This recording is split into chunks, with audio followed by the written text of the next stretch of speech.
ఐపీఎస్ల వివాదం కథేంటో.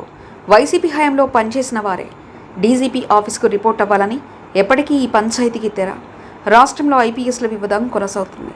వైసీపీ హయాంలో పనిచేసిన 16 మంది కీలక ఐపీఎస్ అధికారులను ప్రస్తుత ప్రభుత్వం వెయిటింగ్లో పెట్టిన విషయం తెలిసిందే.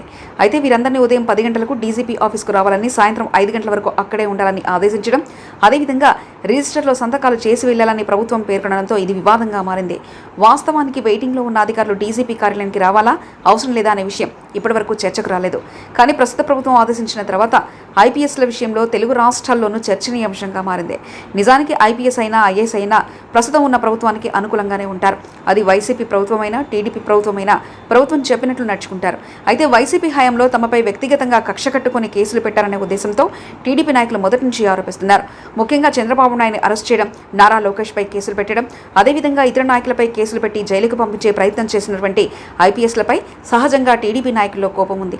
ఈ నేపథ్యంలో ఇప్పుడు 16 మంది ఐపీఎస్లను పక్కన పెట్టారనే వాదన వినిపిస్తుంది.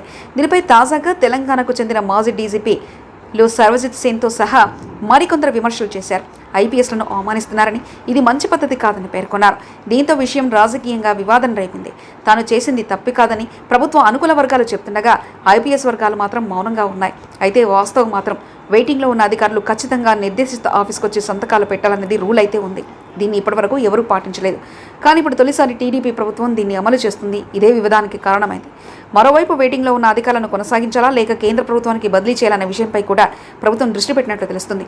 ఏదేమైనా రాష్ట్రంలో ప్రజల కోసం పనిచేయాల్సిన అధికారులు, ప్రభుత్వ విధానాల మేరకు నడుచుకోవాల్సిన అధికారులు రాజకీయంగా నాయకుల మాటలకు ప్రాధాన్యత ఇవ్వడం, వారు చెప్పినట్లు నడుచుకోవడం వివాదాలకు దారితీయడం గమనించాల్సిన విషయం. చివరికి ఇది ఎటు మలుపు తిరుగుతుందో వేచి చూడాలి.